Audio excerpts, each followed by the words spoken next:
So it wasn't just about exercise, it was about nature and endurance and exploring parts of myself that maybe I didn't know about before, but also exploring nature, the sea. It was that you don't ever really truly know what's swimming underneath you in the sea. Right.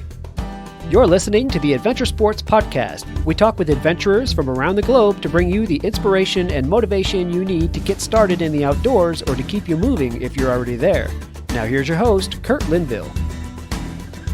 Hi friends, this is episode 1115, Alexandra Heminsley Revisited. Now, I did this interview with Alexandra, it's been over 7 years ago. And for some reason, this is one that stuck with me. Often when I would be drifting off to sleep and sometimes you have a memory, this episode would pop back into my mind. And I don't even really know why, except that it was just so amazing to me, all that Alexandra learned by doing her unique style of adventure sports and challenging herself in significant ways. Matter of fact, she ended up writing at least 2 books. At the time, it was 2 books about her experiences.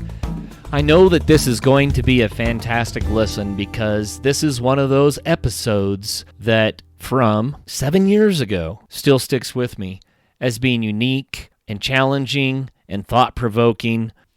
If you enjoy this episode, please do share it with a friend.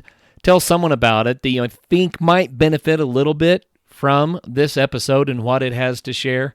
That is the number one thing you can do to help support the Adventure Sports Podcast. Thank you in advance and enjoy this episode. Hello, friends. Thank you again for listening to the Adventure Sports Podcast. Today, we have a wonderful lady from the United Kingdom here, Alexandra Heminsley, who is going to be sharing with us how she spent her 20s being non-sporty. She said that she discovered running, and that was her gateway drug into adventure sports. She's written 2 books on her favorite sports, her most recent being on swimming and overcoming huge challenges to learn how to do the swimming events that she does. She grew up in the UK. She was in London for about 10 years and more recently moved to Brighton, where she has found her love living near the coast. And I am excited, Alex, to visit with you today about running and swimming and learning how to do these things a little bit later in life. Yes, yeah, definitely. I was the person that did nothing, and I thought that being sporty was like a gene or something that you were given at birth.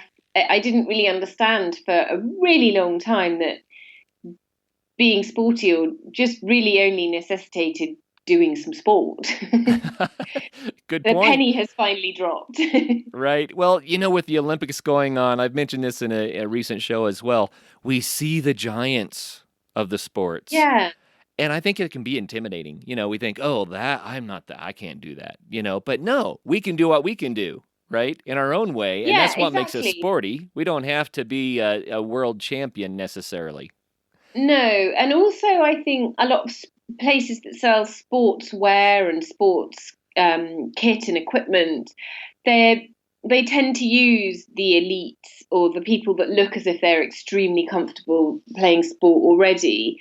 And so that if you haven't grown up with a family that was doing things and been in relationships when you had a sporty boyfriend that was patient with you, so setting you up on a bicycle or whatever, it can be really intimidating because you're going into a shop that covered all the outside of those big brands is people who already look as if they've got all of the gleaming benefits of sport from them, and it can feel like a world that's perfectly happily going on without you and you're not invited, but you are.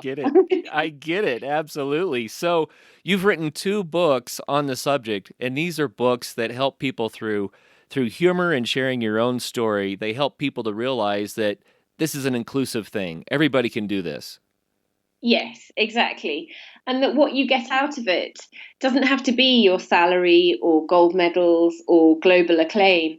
It can be as much as, half an hour headspace to yourself going around the park 3 times a week. That will enrich your life enormously, it doesn't mean that it's not worth doing because you won't win a marathon and feel the tape cross your chest first when you cross the finish line before everyone else. It's still worthwhile and enriching and sort of a little magic bit of space in otherwise busy lives. Oh, yeah. Yeah, absolutely. Well, now that we know what we're going to be talking about today, let's rewind a little bit and talk about Alex. Give us your backstory, Okay. a little bit about how you grew up and how you transitioned into being a sporty person. Yes. Well, my dad was in the military, and I was the oldest. So I have a brother and a sister, so there was three of us, and we were all running around all the time, causing chaos. And we weren't a family that sort of did sporty stuff. It wasn't like we were sort of team players. It wasn't one of those families whose weekends were arranged around sports matches the way that some people are. But my dad was a really big runner when we were little, and I just sort of thought, we were kids, we were wearing shorts and t-shirts, and my dad was wearing shorts and t-shirts a lot of the time, and I was quite young, and I don't think I realized that he was doing a lot of running. And then I grew up, I left home, and my dad's quite a taciturn man. He's quite a kind of, if you were to imagine an Englishman in the army, you would not be far wrong if you just went for a stereotype with my dad. Whereas my mum grew up in the West Indies. She's very Latin, she's very chatty. And so were me and my sister. And so I grew up, I moved to London, I was working in publishing, all of this time passed. And then my sister got married, and she's younger than me, and I was a bit glum. And this was like 10 years ago. And I went to go and stay with my folks in the countryside. And my brother was saying he had got a place, he wanted to do the London Marathon. And I said, oh, I'd love to be able to run. And I can remember it like it was yesterday. My dad was getting a cup from a kitchen cupboard. So his head was sort of slightly in the cupboard, and his voice came back quite magnified. And he said, oh, it's not that you can't run, it's that you don't. And suddenly I felt like, someone had opened a door and there was a whole room in the house that I'd never noticed before or something. And I realized he was right. So I got a place and I did the London Marathon, and I really found myself in running. It was sort of a bit of a lonely time for me, and it taught me so much about self-esteem and grit and positivity and self-reliance and community, because obviously so many marathons are to do with fundraising, and it really was one of the most important relationships, I suppose, of my life. And it also taught me a lot more about my dad, who I realised had been, while he had three young children, he'd run 15 marathons. Wow. With sort of barely mentioning it. It was just his little escape in a busy life. And then I carried on running. In the end, I did 5 marathons, and I wrote about them in Running Like a Girl, which I wrote particularly because at that point, and it has changed now a lot. I wrote Running Like a Girl in 2012, and it was published in sort of middle of 2013. But at that point, it was a bit of a boys' club running. It was the way that women were sold running was to a weight loss. It was to get a bikini body. And if you wanted to buy a book about running, they were very hardcore narrative endurance stories. It was, kind of day 5 in the desert and my feet were worn away to stumps. Right. And if you just kind of want to get round the park and 5K feels like a really big deal to you, it's just like you would just think, well, what's the point? I'm not going to the desert. Get through the school run at this point is exhausting to me. So obviously this is not a book for me. But obviously it was also quite uncomfortable for a lot of women, for this feeling that running should be to achieve something else, that it wasn't of worth or joyful in itself. Which is absolutely true, but this idea that it was some sort of penance you had to do to look better for everyone else's sake, or to weigh a bit less, or to fit into the running clothes that were available to you. And so I wanted to write a book that was about somebody who was was not the woman that looked like she would be photographed on the outside of a sports store, that was, did wobble and jiggle when she ran and didn't understand what half the things in the goodie bag after a marathon were for. And and it turned out I wasn't the only woman like that. And it's sold in 15 different countries now. And it's just, I still hear from people every day who have kind of realized it's not just them that thought that running wasn't, that they weren't invited into the world of running. Oh, yeah. And so the book you're talking about there is Running Like a Girl, correct? Yes. So yeah, running changed my life, and Running Like a Girl changed my life. And so consequently, I was very confident that just all you need is a can-do attitude and a little bit of cardiovascular strength, and you'll be fine. So then I'd done all this marathon training at home in Brighton, going up and down the seafront. There's a lovely flat seafront for miles in Brighton, so you can really run and see the horizon for the whole time, and it's absolutely mesmerizing. But I'd never gone in the sea, and then I did on the morning of my wedding, and it was absolutely beautiful. It was like a once in a lifetime beautiful, when the sea is all sort of milky and opaque, it's so still. And then I sort of thought, oh, brilliant, I'm just going to get into swimming now. And then got back in. I thought, oh, maybe, I'm sure I could swim when I was little on holiday. I'll do like a 1-day taster course. It'll be fine. And I got in, and the sea was very different the second time. And it was really choppy. And I had a massive panic attack. I just felt completely out of control. Then the next time I went in, we just got back from honeymoon, and my husband's wedding ring just washed off and went away, never to be seen again. And then our house flooded, and I just thought, this is it. I have to kind of conquer the sea now. Like, I was becoming more and more afraid. So I went right back to the beginning, and I realized I couldn't swim front crawl at all. I confidently thought that I could. I had this vague memory of swimming on some holiday, but you never really swim properly. You're just cooling down on holiday. Right. So I learned to swim from scratch with the goal that I wanted to swim to Ithaca. I wanted to be my own Odysseus and reach the island of Ithaca in Greece. So how far is that?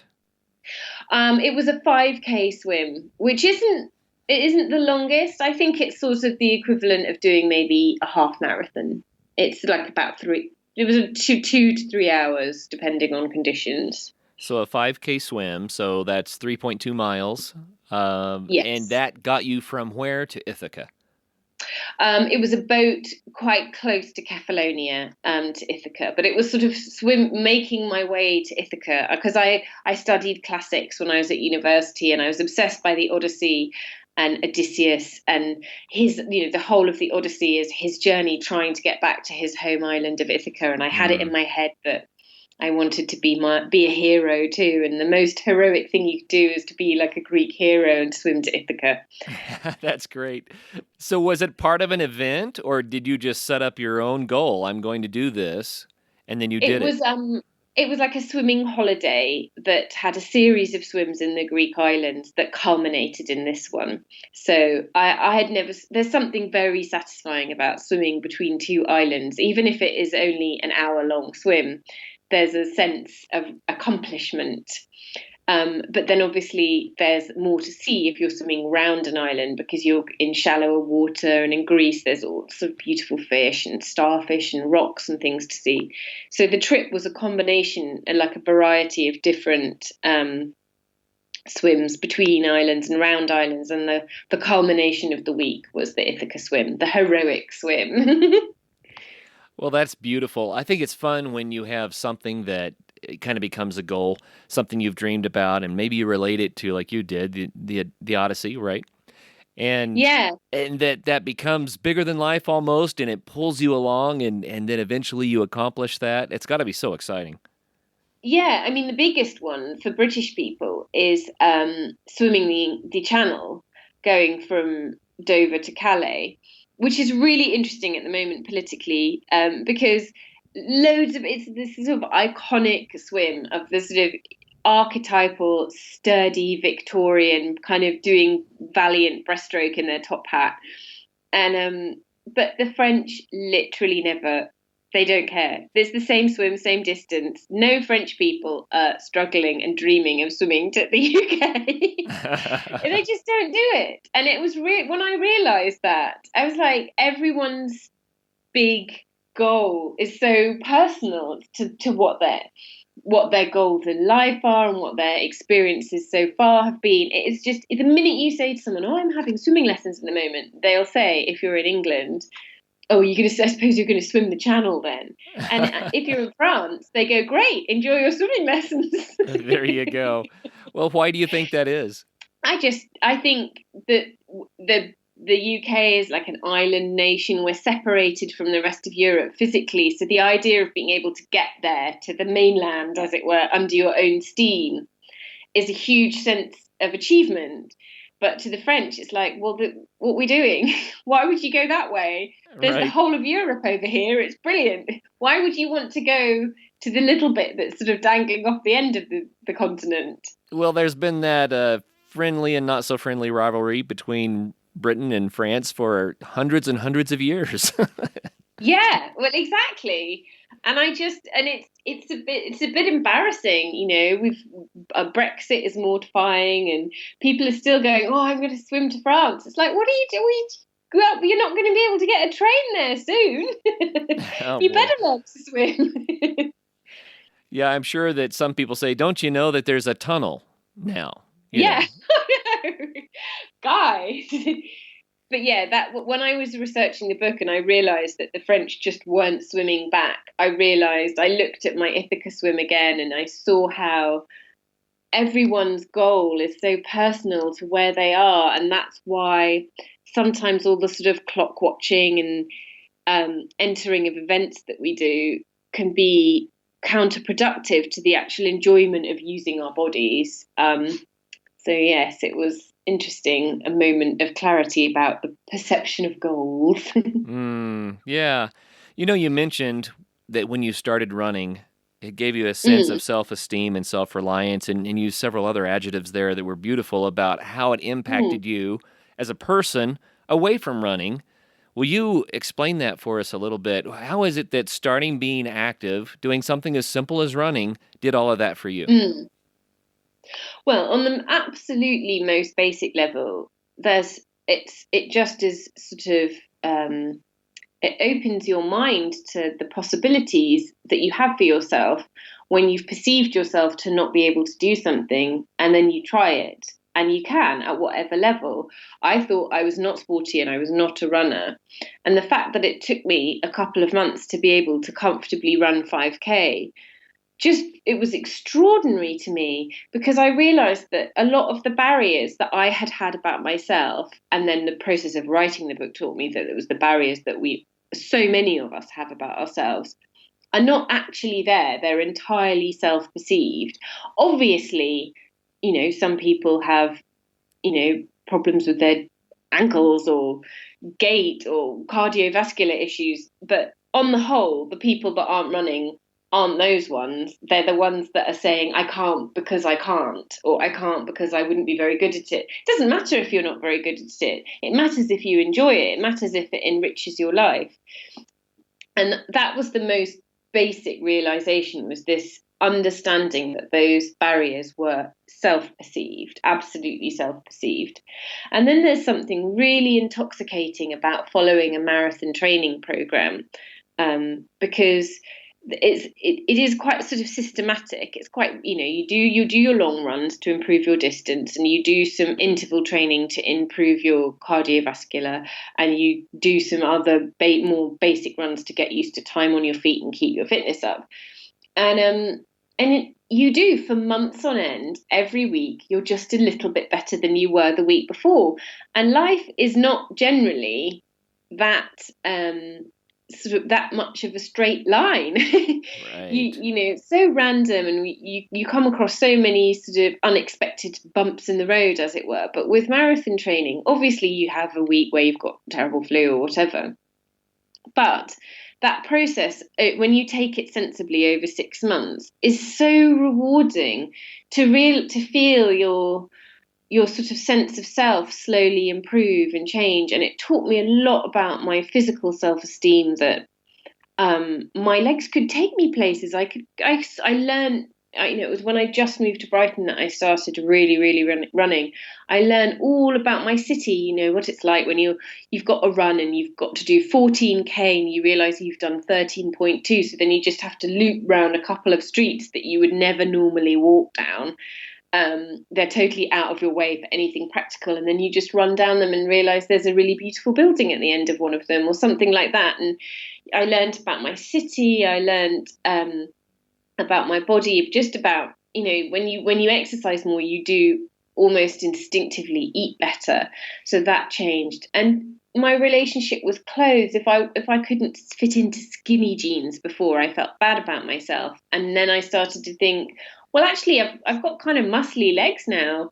I don't want to fit into skinny jeans. And you'd hold them up in the shop and think, where would I ever get with legs that could fit in those? And so it was a sort of self realization and also sort of self acceptance that was extremely rewarding. I love it. That's a beautiful story. I love what it did for you, and it's like it gave you a new direction in life and a new avenue to enjoy. It's really important to say at this point that all of this running I was doing and all of this healthy eating and stuff, I still do not and never have run fast marathons. And this is not the story of how I became someone who's knocking out a 3-hour 20 marathon and going home and just having a light rice cake or something.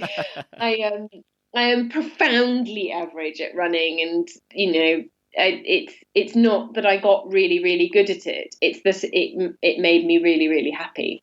What's funny about it is you're kind of saying that you're not doing it to win, but you're winning in a bigger way anyway.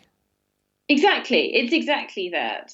And it takes quite a long time to go to a running club or take part in a half marathon and not mind that for a long time I was quite caught up in the sort of, if I did this much training, I could maybe get myself down to, under 2-hour half marathon or something. And then I realized that actually the thing that I enjoyed about going on these runs wasn't just looking at my watch and seeing if I could, it's a lot of hours that you spend to shave, 15 minutes off a time or something. Right. I really enjoyed looking around and seeing the sky and feeling my heartbeat raise and not having to look at a watch and do the sort of giant maths project that sometimes long distance running can, you end up dividing things by dividing amounts by amounts for so long that you sort of sometimes, the numbers are all spinning in your head when you start to get tired. It sounds like a bad dream. Yeah, sometimes it felt like a bad dream when you've got to readjust your minutes per mile and all of that kind of thing. It's so hard. For me, it's hard. I don't do terribly well with mental arithmetic on the hoof like that. So yeah, it was that kind of challenge held no appeal to me. Well, that's neat. And so people can learn more about that with Running Like a Girl. In this book, you tell your story of discovering to run, right? Now, tell us a little bit, is this a how-to guide for other people to learn how to run, or is it more of a memoir about your experiences? It's a little bit of both. It's mostly memoir because I felt like the most effective way to persuade people to run was not to write a book going, you should go for a run, you should run, enjoy running. Right. I thought, actually, I don't need to persuade people who don't want to go for a run. What I need to do is to show the people who were like me, that felt like they wanted to go for a run but probably couldn't, that it was doable, and that the most effective way to do that was to tell my story. At the back, I would say probably the last quarter has got the sort of everything you wanted to ask but were too afraid to section.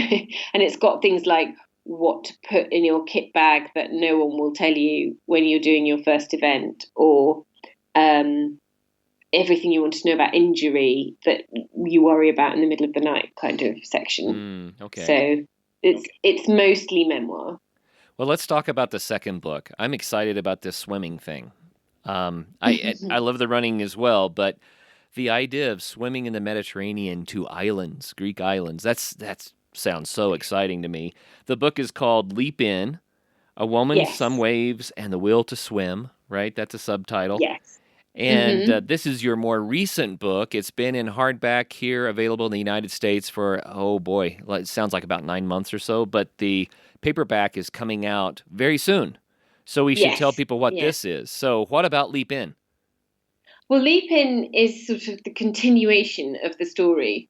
After I'd written Running Like a Girl, I was writing what turned out to be a terrible book, which is now in the bin, file deleted.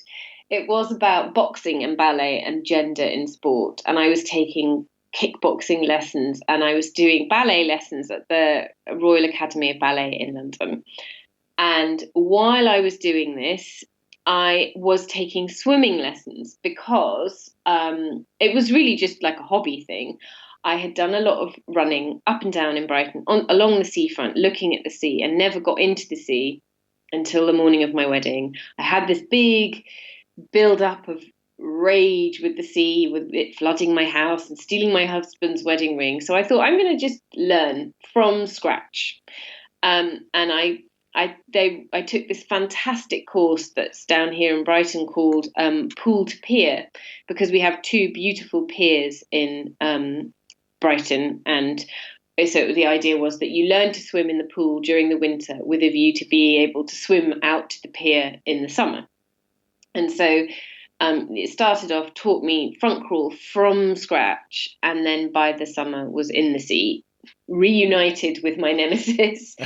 And what happened was I took the course and I loved the course, and I really learned that not only did I love swimming, but I loved the sea. It was like the next ramped up next stage of enjoying nature and the elements that running had given me. The sea was just this huge, big next step. And then what happened was I did this swim to Ithaca, and I had other dramatic swims planned. And at that point, I was still thinking that the only sort of endeavours worth doing were the big, heroic, long, dramatic sounding ones. And then I needed to have a lot of IVF treatment, fertility treatment, and it made me feel terrible, and I couldn't really run during it, and I had problems getting pregnant, and I had a miscarriage, and it was a really, really emotionally challenging time for me. And for the previous 5 or 6 years, when I was having any kind of emotional difficulties or stresses or whatever, I had had running to fall back on, but my body was quite weakened by this, and I didn't feel very comfortable. All the sort of processes of IVF meant that running was not at all comfortable for me. And what happened was that instead of doing bigger, longer, more dramatic swims, I ended up swimming through the winter. And I completely fell in love with cold water swimming and the total visceral thrill of continuing to get in the water as the temperature drops and drops and drops and drops. Wow. And again, as with that marathon journey, it was this process of every day just demanding a tiny bit more of yourself than the day before, and it being okay. It's obviously it would feel horrendous and would be very bad for you, especially bad for your heart. Don't ever do it. If you'd never got in the sea before and you got into a freezing cold sea in January. But it's that thing of I didn't at any point go, oh, this is a nightmare, I'm going to take up cold water swimming to help me get over it. I just didn't stop.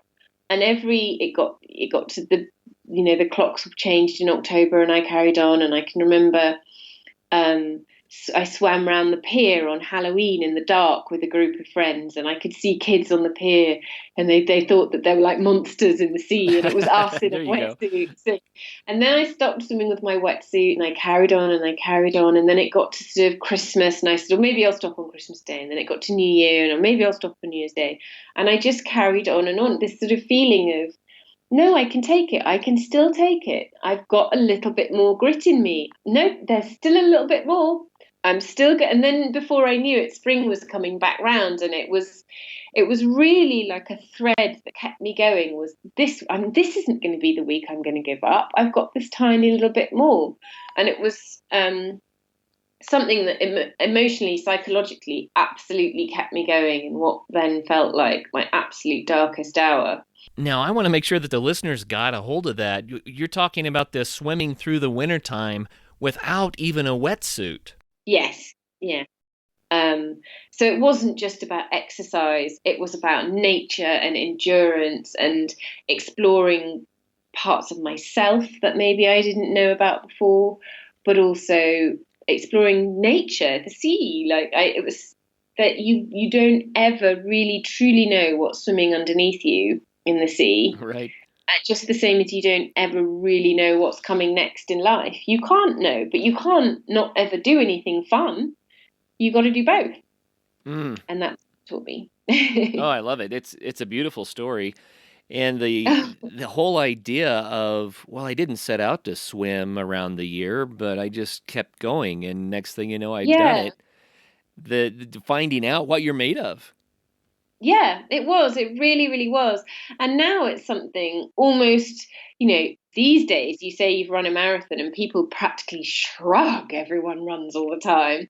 But if you say, oh, no, I swim through the year, people really are surprised. They think it's some sort of self-flagellation. It's like, no, I love it. I couldn't be without it now. And then I did get pregnant and I have a baby now who's 10 months old. And this time last year I was quite heavily pregnant and was still swimming. I swam until 2 weeks before he was born, and that was only because the weather was bad that I stopped. And it was a real source of solace during quite a difficult pregnancy. And it never felt like a kind of macho thing to do, but the immersion in the sea and the immersion in cold water it's such a sense of freedom and sort of self pride almost, that Sure. you can still go out there and do it. It's exhilarating, isn't it? Yeah, it is. And also, especially with salt water, swimming is a very kind form of exercise. I've swum all over now, and you really see people, especially in cold water, you see scars and illness and people who get in looking really, hunched over, uncomfortable with themselves. And you can never tell who's going to be the one. But then you see these people and they hit the water and they have the most beautiful, confident, calm, streamlined swimming stroke. And you just think, this is where you're free. This is where where you're you. And all these people who are otherwise finding getting around difficult or don't feel their best selves out of the water, then will get in the water and transform. It's such a beautiful thing to see. Mm. And it taught me a lot about how kind exercise can be when you're having a tough time as well. Wow, that's beautiful. I think so many people want to give up when life gets hard, or they think, oh, I can't do it now because of X, Y, or Z. But what you're saying is that the water welcomes people, supports them, and allows them to continue on, Yeah, even when they have some hardship that are difficult to deal with. definitely. And I think a lot of people don't swim. I think it's especially something that happens with women now because of this idea of, being judged in a swimming costume or getting to the water. And the most important thing I sort of would want people to know about swimming is that if you can, it does fit. I know what they mean. It's awful when you're not used to it and you kind of walking in your bare feet and you can feel your thighs sort of juddering behind you, and it can feel like a marathon in itself getting to the water's edge, whether it's a pool or the sea or wherever. But the time that you spend in the water is so wonderful and so good and happy making and exhilarating compared to the potential grimness of that walk. And the time that you spend is so much longer than that walk is, that if you can just do the walk of doom a handful of times, you'll realize how massively the equation is tipped in your favor. In a matter of seconds to get into the water for even just 20 minutes or half an hour in the water is still hugely in your favor in terms of time spent. And people put off these things for the fear of the bit that comes first. But once you've done it a handful of times, you realise you don't even notice you're too busy thinking about the swim or the water or what's the tide doing or how many lengths can I fit in while I've got childcare this lunchtime or whatever. And suddenly this world is opened up to you. And also a world of self not love is closed down to you because it ceases to be important. If something you love is just within reach, then the bit that's difficult seems so much more bearable. You were talking about the little something that you overcome to do the big something that you love. And Yeah, I'm sure that you had that experience with running as well. It's a matter of getting yourself up and putting on the gear and making yourself to take the first 2 or 3 steps. Oh, definitely. With every adventure sport or every activity that's worth doing, there are obstacles, things that we have to overcome, right? So that we can get out and do what we love to do. And that's what our show is all about, the Adventure Sports Podcast. It's about saying, hey, just try it. Overcome those obstacles. Just go out and do something and see how rewarding it can be. The way you're talking about swimming is amazing to me. It's like you have found an amazing passion in your life. Yeah. And the reason that these things like adventure sports or swimming or anything feels exhilarating is because there is an element of risk that you've chosen to overcome. Obviously it's a bigger risk if you jump off the end of a pier and having never swum before. That's a ridiculous risk. But I recently interviewed a really amazing author called Neil Ansell. I don't know if you will have heard of him. He wrote a book that was published about 5 years ago in the UK about how he went and lived in complete isolation for 5 years in a cottage in the middle of the countryside in Wales. And he had no electricity, no water, nothing. And the book that I was speaking to him about was about he went on 5 trips over the course of a year while his health was failing to the West Highlands of Scotland. And I was asking him about risk because, he takes really big risks. He fell down like a ravine head first and his hearing was failing. So he was much less aware of his surroundings, but he was still wanted to hear several of his favorite bird calls for the last time. And I asked him, I said, it's a pretty risky business going on here. What did your family think? And he put it really beautifully that it's the risk that is it's the assessment of the risk that reminds you that you're alive, that you have something worth protecting and living to its best. If you don't ever think about risk, you don't think about what it is you want to preserve and keep and do well. So it's not just like the kind of high of jumping off a bridge that is, people think, oh, you just love risky sports because they're risky. Was not that bit of the risk. It's the thinking about, no, I love my life. I want to come home to my family.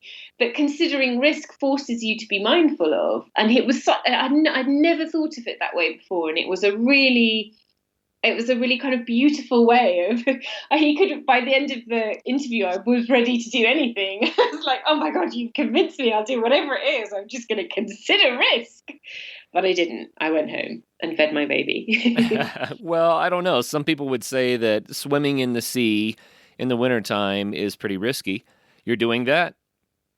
Yeah, but that's the thing. I do it, but I do it safely and I check the tides and I make sure there's no bad currents. And I know a few times I've got to the edge of the water, and even when the forecast wasn't that bad, I've thought, no, it's not worth the risk. And then you go home and you think, well, I got to the water's edge and I made a choice and I choose to preserve me and preserve a mother for my son and all the rest of it. And that is, I think that is a really intrinsic part of doing adventurous things, is making a decision every time to what your life is worth, and it's worth a lot. So you want to fill it with good things, but also make an assessment every time of what you don't want to do. Oh yeah, absolutely. I think you don't always think about the times that you think absolutely not to something, because then you do something else. But yeah, it's very valuable in reminding you of yourself, what value you hold. You mentioned that at the end of Running Like a Girl, you had a section on, all the answers to the questions that people don't even know that they need to ask, or maybe they're afraid to ask. Let's do the same thing for Yeah. swimming a little bit. So what are the risks that you encounter when you're going out cold water swimming? Let's just go there. Well, it's what it does is it constricts the blood vessels quite quickly. That's what is good in some ways. That's why you see pictures of Olympians is standing in their bath full of ice cubes. Is it that promotes recovery? But they generally just put their legs in. Obviously, when you're in water, your vital organs are in the water too, so it can put pressure on the heart. I mean, there are obviously sort of common sense things to be considered, like don't go into a river where there's an obvious tree trunk that you could impale yourself on, and keep an eye on tides and make sure that you're not going for a swim somewhere that you're not going to be able to get back out of, and that sort of stuff. But the primary thing with cold water swimming is it's the effect on your heart that the cold water has. And then also with, because obviously the equation is simple. You're either going to warm the water up or the water's going to cool you down. And you are a lot smaller than the sea. Not much of a chance there. In the bath, you stand a chance, but in the sea, you don't. And also, if you are suffering from hypothermia, unfairly, I think, one of the first symptoms is that you feel incredibly warm. It's sort of your body kind of shutting down, is you going, actually, I'm starting to feel okay. So you have to build up an awareness of how much time you can spend in the water. You should never go in November and try and swim for an hour and see if you can do it. You should try and swim for 8 minutes and see if you can do it, and then the next time try and do 10 minutes and build up, because it is really, really different. But that's what's good about it, is that it's understood that the reason it is good for our immune systems is that it gives a mild stressor, is the term that they use. It gives your immune system a mild stressor frequently. So it's effectively keeping your immune system on its toes. It's reminding it to keep working. Rather than, just lying on the sofa, your immune system just kind of goes to sleep. You can see why. It's not busy. Whereas if you just give it a nudge a few times a week, it kind of, it's mindful to do more for you. And there's increasing research there's a lot being done at the moment, and there's some research that cold water, whether it's in the sea or bathing, I think there's German research of people just literally sitting in cold baths, and the mental health benefits are they're great. It's the invigorating thing, but also they're starting to study more about with swimming. Because you have to have regulated breathing when you're swimming, it calms you down. I always say that running calms me down, and swimming requires that I'm calm to be able to do it. Right. You can't swim stressed, because your body's natural instinct to go when you're anxious. You're filled up with a kind of bag, basically, of carbon dioxide, which means that you're dragging air along with you, which slows you down, which means you won't be able to do it. So in order to get anywhere with swimming, especially with cold water swimming, you have to become incredibly good at giving really big, deep exhales. Learning to swim is basically learning to breathe really well. And that in turn has huge mental health benefits. And, even an Apple Watch is always telling you to breathe better. And swimming is the ultimate version of that. So you mentioned two benefits for swimming, cold water swimming even. One was stimulating your immune system to stay awake and keep working. The other was the mental health benefits. What other benefits do you think that people get from swimming in general, warm or cold? Just how is swimming good for you? Well, it's very kind on your joints. It's brilliant if you're training for something else, or you're doing mountain climbing or cycling or whatever, something that's putting pressure and tension on your muscles. Swimming is great for, you're so supported when you're swimming, so it enables you to exercise without putting pressure on your body in other ways. Right. The cold water is also brilliant for your muscles, for muscular recovery. That's why you see the athletes doing it. I found personally that swimming helps so much with the cardiovascular. It's probably the controlled breathing, Yeah, but you can't lose control of your breathing, because otherwise you just have to stop. At the moment, I breathe every third breath, and I'm trying to build up so I can breathe every fifth breath, which is massively increased lung capacity. But you feel like you're doing so much more swimming, because there's kind of a lot of admin to keep breathing while you're in the water, especially if it's turbulent water. And you get so much more of the sensation of swimming if you're breathing less, but obviously you do get quite tired. So it's a bit of a challenge there. do you think that holding your breath between strokes can harm you in any way? Holding your breath, definitely. You need to be exhaling while you're swimming. Okay. Because if you hold your breath, then you'll need to have your head out of the water for much longer, because you have to let out a huge exhale and an inhale in that small second worth of time. And also, if you're holding your breath while swimming, you're holding the carbon dioxide. The waste is a waste product, effectively. You're holding it in your body and in your muscles. So you want to be getting it out as soon as possible, ready to just snatch in some oxygen as quickly as you can when you raise your head. Well, here's an interesting question for you. With your book, Leap In, what do you think Yeah. people will get from the book besides swimming? What are the lessons that they'll learn about life from your accounts of swimming? I think that they will learn that the unexpected is a given in this life, just as you can never truly know if a wave is going to smack you in the face, or that there's a scary big pike swimming underneath you. You can never truly know what's coming next. But that most importantly, it doesn't mean you shouldn't do anything. You should keep doing the things you love and do them mindfully and to the best that you can. You shouldn't just do nothing. You should leap in. I love it. So share a couple of experiences with us, if you would, about surprising things that happened to you on your swims. You mentioned, a scary fish that could come up underneath you, that kind of thing. Have you seen these sorts of things? What's happened? I did once I was swimming in the Lake District, and I was swimming in a beautiful lake. And just at that point, when I was sort of far enough from the edge that I knew I couldn't kind of back out, I was properly in the deep water. I did see a pike, a real ugly, creepy, almost sort of primeval dinosaur-y looking fish swim underneath me. And I don't know if you swim with goggles, but they can kind of sometimes distort distance, especially in the water. And I was doing my arm stroke, and as I brought my arm down into the water in front of me, I had no idea how far, if it was a fish that was 3 meters beneath me and there was no way I was going to touch it, or whether I was going to disturb it.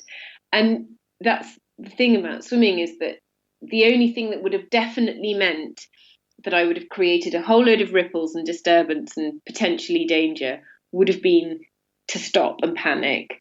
And I just had to keep going, keep my breath steady, keep going forward, keep calm, keep smooth in the water. And I just went over him and never saw him again. I hope he's living his best life up there. Well, Alex, I have to tell you a story that it's Yeah. similar.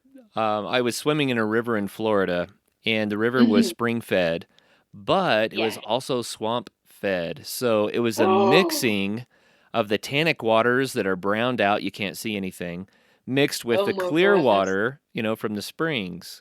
And so I had a mask on, and as I was swimming along, I couldn't see anything because I was in the brown water. And then as I swam through a spring-fed section, there was alligator gar swimming next to me. And alligator gar have needle-sharp teeth. They have big eyes, and they're 6-7 feet long. And they're right next to me, swimming right along with me, and I never knew they were there. And then, of course, the water gets gets kind of browned out again and you can't see. And then the next time you pass by a little bit of that fresh water, there they are again. And I tell you what, it's an amazing experience when you see something like that. It really can I give you a know. jolt, huh? Exactly, but you can't ever know. But would you have not gone on that swim if you'd known? Well, I didn't get out when I did know. Maybe that's the way I could answer that. I thought, wow, that Yeah. was amazing to see. I wonder if it'll happen again, but it kind of makes you, I don't know, a little nervous. You hope that they don't try to put Yeah. those teeth to good use on you. But feeling a little nervous is sometimes just reminding you how precious your life is, and I can't see how that could ever be a negative thing. So Yeah. yeah, oh, I love it. I had the worst time on the swim to Ithaca. I had a crazy experience. Um, there was no kind of monster in the water, but we were swimming, and there's really strong currents in that bit of water, and I could see the island that we were aiming for, and we were passing the side of a tiny island, like big enough to have a shepherd's hut and not much more on it. So I knew that at some point we would see the underside beneath the water of the island, and we're swimming along, and we were in sort of four of us in formation, and I could feel that the currents were getting stronger and stronger, and then I saw the sort of slope of the bottom part of the island appear beneath me. And I was swimming and swimming and swimming. And then I realized that the water, that what I could see, my view beneath me, was just completely static. It was like I was in a training pool. The current was so strong, and I was swimming at my hardest. I was the fittest I'd been. I'd done, 2 years of swimming and lessons, and I was literally going nowhere. It was like an anxiety dream where Oh, you're just trying your hardest, and everyone's had kind of a Monday morning like that.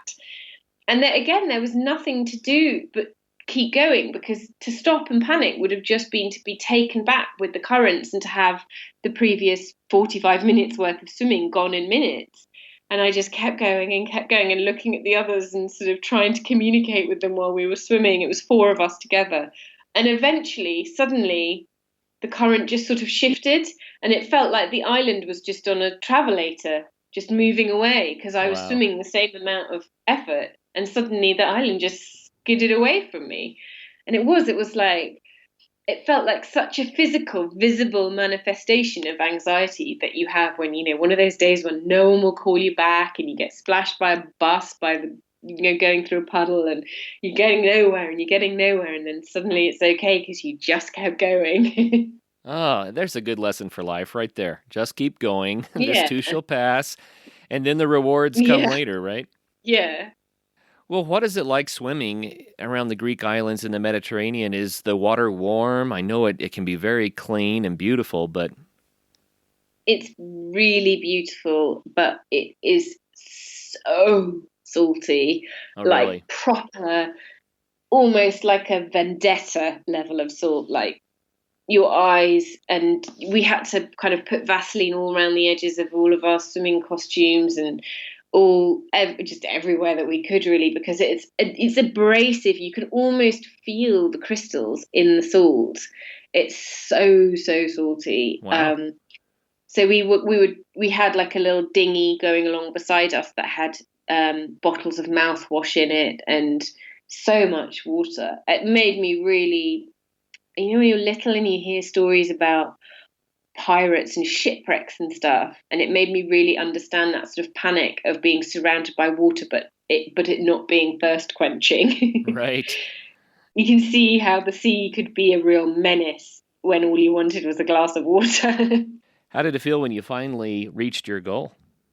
Oh, it was amazing. And I cried, and it just meant so much to me. I'd been reading those sort of, Homer's stories of Greek gods and goddesses all my life. And actually just to even just see Ithaca felt really magical to me. The idea that someone could spend 10 years, I mean, the Odyssey, he's literally spending 10 years trying to get home from work.